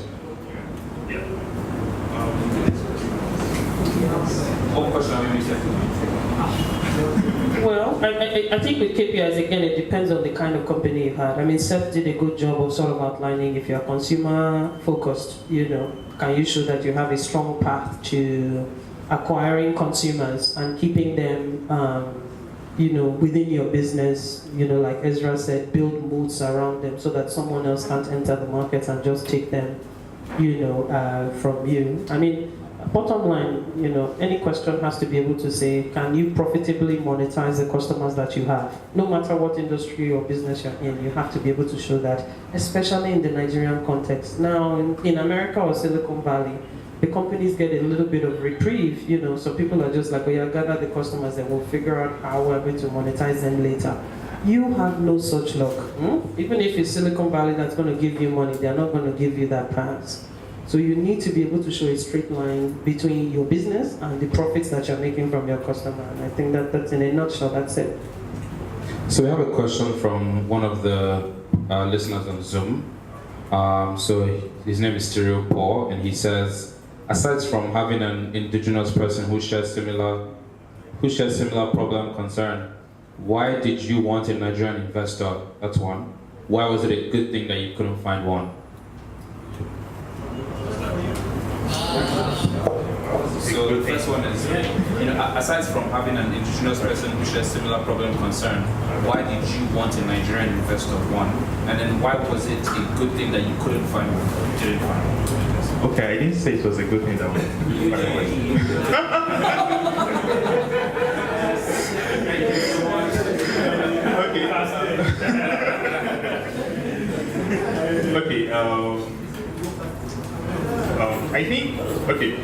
I think for us at the time, like I said, the wanting to get a Nigerian investor came from the fear of we're still extreme, we're super early really. We hadn't even launched the product, so we didn't exactly know how. We had no story of this one Nigerian company that raised funds from American investors or something. We didn't have anything to lean on, so we had absolutely, how would I put it? The future wasn't clear, wasn't just there, you can raise.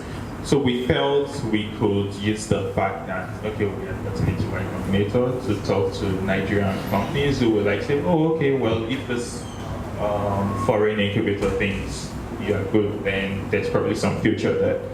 And to be fair, I think while I would say, so not nobody invested in us, I think that was the wrong way to have put it. If you guys, our seed announcement, we actually had a shit ton of people on it, and quite a number of them were Nigerian investment firms. So Jason Njoku with Spark invested in us. There were a couple of other companies as well who actually based in Nigeria. So Singularity Investments. They are not led by black people, but they are based in Nigeria anyways.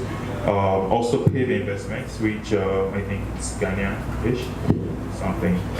They have Ghanaian, but yeah. So we got a couple of people from here. What I was just trying to say was talking, we actively talk to numerous people, and maybe going with what you also said when it comes to talking to rich people in Nigeria and trying to raise funds, and then them having this vision doesn't align and everything, and then just trying to push it to make it work.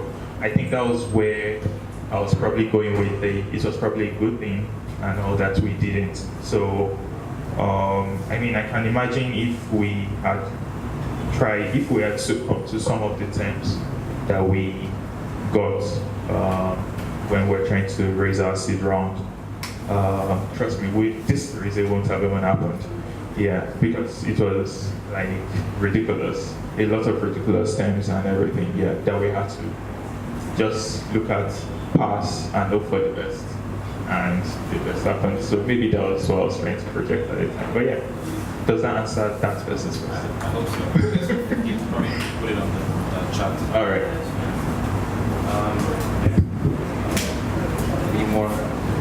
I'm hoping we can get questions from the ladies in the house as well. I feel like we haven't had any from them. It's great. Sorry.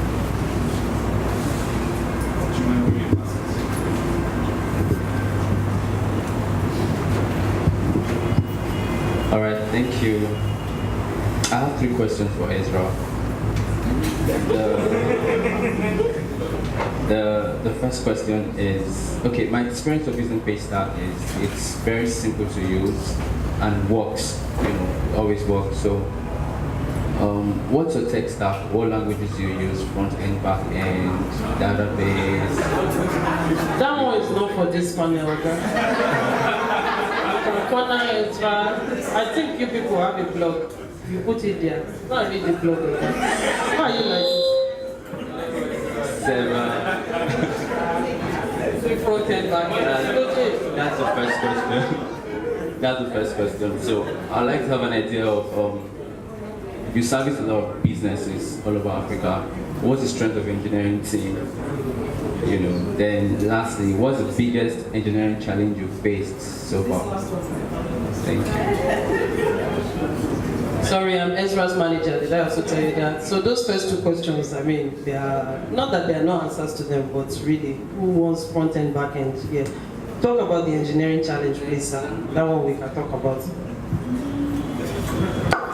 Okay. I mean, how big is the engineering team? I think that's a good answer. At the moment, we are 11 plus myself, I think. Yeah, we're 11 in total. We're actually looking to scale the team. Yeah, like. Just short. Yeah. At the moment, so yeah. Kind of challenges, I'm guessing engineering challenges, or what kind of challenge? Yeah, okay, yeah. I mean, a lot. Starting with, okay, so like we started out, it started as like this pet project for Shala. And then before we launched, eventually like had to like rewrite a couple of things in the code, redesign the database, etc. Just something that was like fairly decent for production, at least. But after running for a while, it became obvious that there were a couple of, I mean, based on the way people are like using it and edge cases you don't anticipate and all of that. So like every day is actually, there's a lot of firefighting happening where you are kind of actually thinking of redesigning the whole thing from the scratch while the product is actually still running. I mean, we all know that's like a white elephant project. So for the most part, actually like looking at ways to like augment the product, building extra pipelines to like other technologies, like bringing other technologies put in place and try to like see how we can like leverage on a lot of, so like for instance, I mean, initially pretty much everything was like going directly to like our main database. So now we have like different parts all like split out. So get this information, don't get it from here, get it from here instead, because it's faster to like get it. So like a lot of specialization starts happening. And at the moment we're exploring working in product teams. So rather than just have like this, so this is our engineering team and this is the CTO, yeah, because that like introduces a lot of context switching. You're working on this, you have to work on this, you have to work on this. But if you have like people whose focus is core payments, you have people whose focus is merchant tools, people whose focus is like this, you know, yeah, it helps to like actually focus the solutions to the problems and everything. So everybody's like thinking like-minded in the same direction and can actually like come up with exactly what they should come up with for the problem at times anyway. So yeah.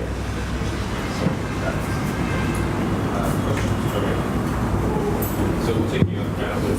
Okay. Good evening. My name is Ifeanyi. We run a organization where we're at this stage where, okay, we've raised some money. Now, the challenge, the money actually came from our clients based on the work we did for them, and they felt that they needed to invest in the company. Now, we're actually at a stage where we know we need to scale. And in fact, we've actually stopped taking more customers because it seems as if the weight of the customers is not getting so much for us. But our major challenge now is at what stage do you really say, okay, I'm very ready to scale? And how now do you select the right investors to go for? Because I know if two people might come with money or with the terms, how do you differentiate? Okay, we go for this, we don't go for this. And I think that's basically what. Then apart from the money, because from what we've realized, from what we do, we see that we need the money, but I think maybe the management expertise. So your funders, are they coming in with some management skills to add to what you're doing? I don't know if you get the question. Yeah, I think this is more question, but okay, to answer. Anyway, so I'm not sure what. So like when you are going with, how do you know when it's time to scale? I thought you were talking about engineering scale until it turned out to be talking to investors. I was like, oh, okay, I see. But yeah, I don't think. I think for the investor part, you actually like look at your business goals and know at what point are you like willing to like take big risks and everything. I think that's when you should actually be looking for funds, not when you are probably running out of money. Like, I don't think any investor likes a company that is coming with a story of our balance is this, but we are doing something good. I mean, if you are doing something good, probably your balance shouldn't be that in the first place. So so it's something you need to like plan towards, plan ahead, and get your metrics right. So focus on like pick certain key metrics, focus on growing them, and at some you would know when you reach that inflection point and yes, it's time to like actually present this to investors. So there's that. When it comes to management advantage from investors, I think it depends on what you're looking for ultimately. So you pick the right investors, like she also mentioned, that align properly with like your goals, with your values and everything. So sometimes you want these people because of like the mission and clarity of purpose and everything, and know that okay, if we want to do this or if we ever get into this struggle or something, I don't know, like yes, you have like this expertise you can like lean on or something, or it might also have to do with like technology. Like, okay, well, I mean, worst comes to the worst, Stripe probably has like the best in payments to be for a startup, so we'll probably be able to like leverage on that. But like, that wasn't like the goal of the fundraise. It was more about alignment and vision and everything. But ultimately, your investors need to like be there for you when you need them, and I think that's like what's important above all. So, yeah, not necessarily involved in like your day-to-day. You don't want that. You get choked out of your company, but like let them be there when you need them. Very important.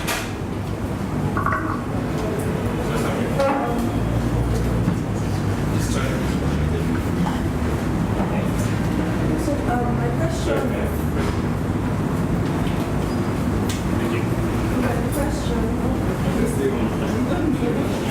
Okay, so Ezra. Okay, so Ezra, I want to ask a question regarding the seed stage funding. Like, what were your discussions around equity? Just the overview. Like, I don't want to know the main details for the seed stage funding. Then for Adia, you just mentioned in the passing, like, someone said you slept your way to the job. So I want to know, for females, like, people tend to reduce our accomplishments and just attribute it to something else. And why everybody's saying like gender equality and everything in tech, even in tech, like they'll be like, that girl got it because she's a woman, not because she's good. So I want to know, what do you think about that? Yeah, that's my question.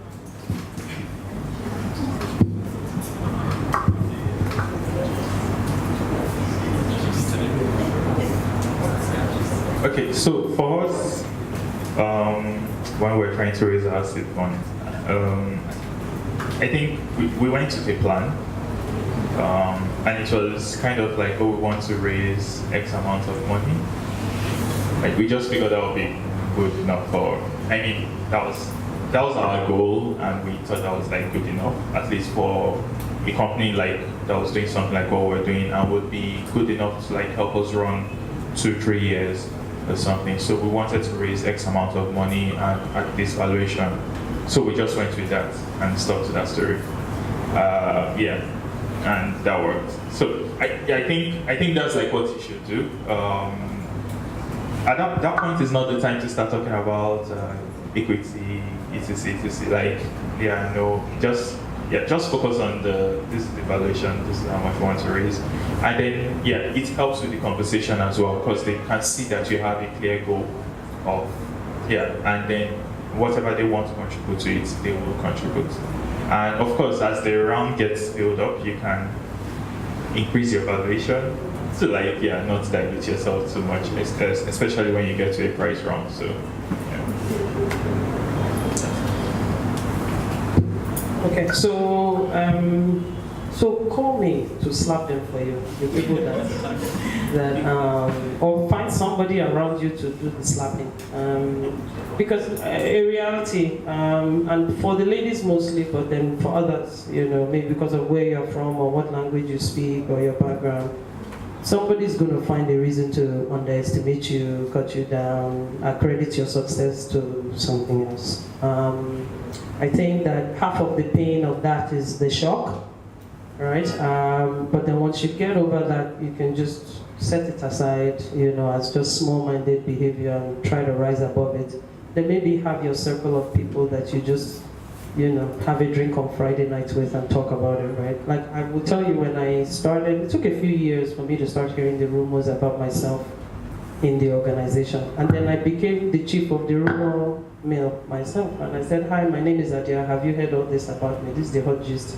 Now can we get on to just doing what we're doing here? And I will tell you that for a while, so I came from the strategy department into the commercial department, right? And that's like a completely, two different worlds in the same organization. And I'll tell you, every week for like 3 years after I got into commercial, I'd make a new friend and somebody would be like, oh my God, I didn't know you were like this. I heard so much, something different. And I'm like, see, one conversation, right? But then they've had 55 conversations where people have defined your existence and shared it, right? So, I think it's just try not to be bothered by it, because if you want to do that, you will kill yourself. It's really pointless. I just started finding it entertaining and just rolling with it. And I think that also, a lot of people talk about mansplaining, but I found a way to use the thing to my advantage. So usually people don't like it when a guy sort of re-explains what you say. Before a meeting that I know is going to be challenging, I'll go and find my mansplainers and say, this is what I need you to say in the meeting after I say it and you repeat it. Or another trick a friend of mine taught me is I would go somewhere and just introduce myself and just say something simple. But then he'd be like, Adia, what's wrong with you? Please, I brought you here to be an expert in something. Can you be quiet? Let me introduce you properly. And then they are not the ones that will now list my achievements, So I think that, again, that's another thing. I don't struggle with fighting too much. It is what it is. Where in Nigeria, people are sexist, tribalists, ageist. There are plenty. There are plenty. No, it's true. It's true. You'll see. Like my parents make fun of me sometimes. They're like, Adia, you're an MD. Why are you dressing like this? You know what I mean? And so you're gonna come across that stuff. The first thing, just don't even let it piss you off. It's gonna happen. Just expect it. Just expect it. And once you do, I think life becomes easier. But then other than that, find a good friend to just be slapping people for you. I have a bunch of those. I think we can take one more question. Oh, hi. Pardon. Thank you very much, Adia. My name is Yaman. I am a dev here at Andela. I have a question so I think Nigeria is peculiar in the sense that there are problems that we have to solve that might not necessarily subscribe to the hyper-growth model that VCs back. I hope I'm not being naive about that. But I think that there are some problems that we have to start from grassroots and build like small things and add up small things till we reach a level. Like what? I think problems in agriculture, for example, might not immediately, might not allow for this hypergrowth thing. How many people are in Nigeria? I think we're like 880 million or something. Do we need to eat? Yeah, we do. How often? How many days in a year? No, I understand that. I understand that there is a need. Where I think there's a gap is that VCs might not back something that would take 20 or 25 years to come to fruition.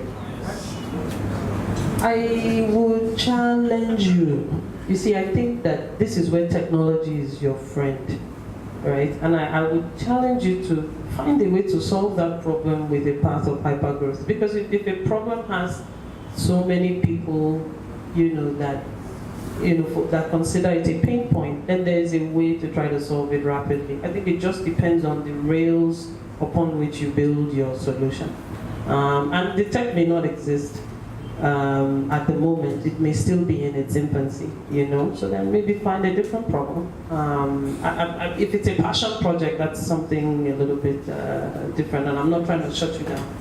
What do you do about those passion projects that could have financial impact in the future, but cannot be supported by this VC-funded startup model? Solve them while you're solving something else that puts food on your table, right? So it's not, don't let them go, think about them. And sometimes it takes people years to actually find a way to solve the problem properly in a way that the solution will fly.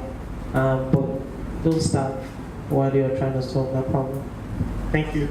I have one last one. My last question is, I heard you say something about working, that you run a credit, some form of credit business. I've heard like a lot of conversations happen right now about solving the large-scale credit problem that we have in Nigeria. Do you have any ideas that we can like, hear of about that?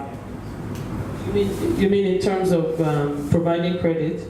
Yes. So I've heard a couple of people want to solve the problem by allowing people borrow money based off of their salary or something.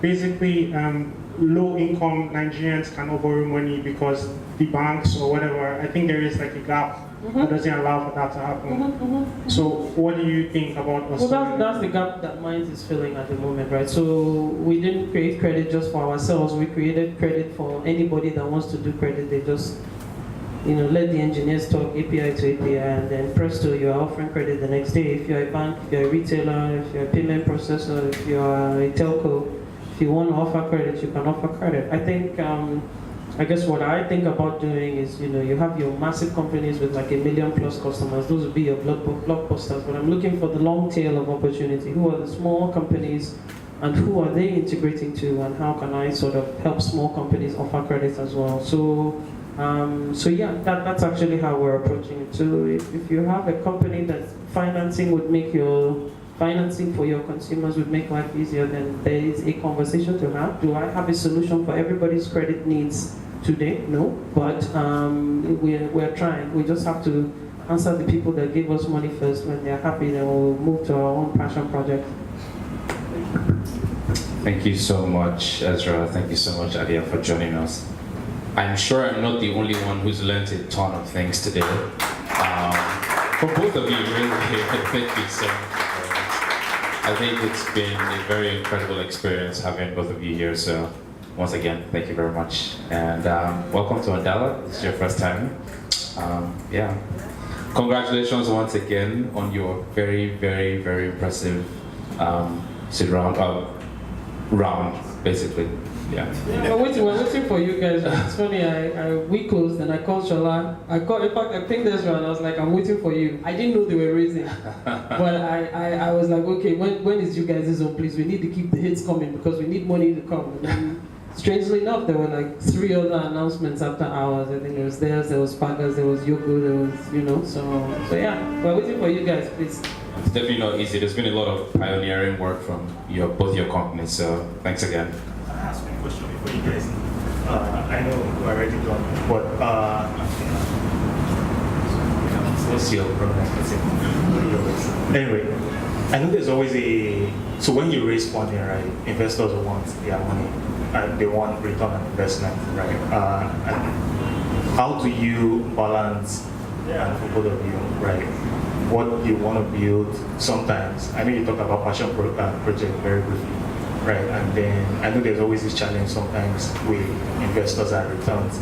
And sometimes you have a mission, you have a problem you're trying to solve, but sometimes at some point when you raise investor cash, you realize that, man, let's just focus on this capitalist, how do we get the money back very quickly, right? How do you balance that? I know it's a big challenge for a lot of people, but you get the question I'm trying to ask. Do you? All right.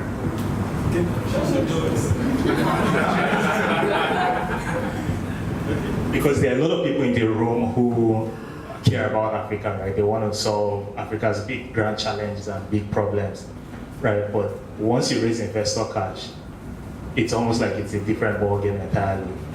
Like, how do you balance that? Well, I mean, it depends on what you said when you were raising the money now. I mean, you have to, if you were saying the truth and really solving a grand challenge, then there shouldn't be too much of a difference between keeping the investors happy and doing what you set out to do. So don't lie. I think that, I mean, sometimes it may seem like people that you are accountable to are the enemy, but they are not. I think that one is lucky to have someone, to have accountability partners, so to speak, right? It's just a case of picking them correctly, right? So that, you can make sure that you can align your vision. So I think the problem you highlighted sometimes happens when you've not picked the correct ones, and what they want and what you are able to do and what you want to do are now pulling you in different directions. That can't end well. So I think that alignment is important. Do you want to answer that? Thank you so much, guys. This has been wonderful. Thank you. So everyone, there is some small chops at the back. Feel free to network, hang out with people, speak with them. We'll try to do this a bit more often. We also think it's important to get our developers to mix with people who are building stuff. So at some point, maybe the next event may be a bit more interactive in terms of share your experiences and all that, but we'll keep you posted about that. Right, thank you so much. Can we have a round of applause for them? Yeah, round of applause.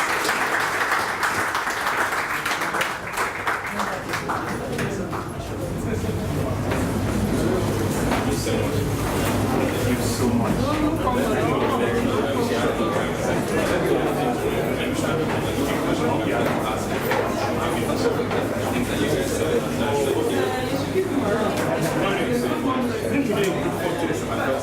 Thank you.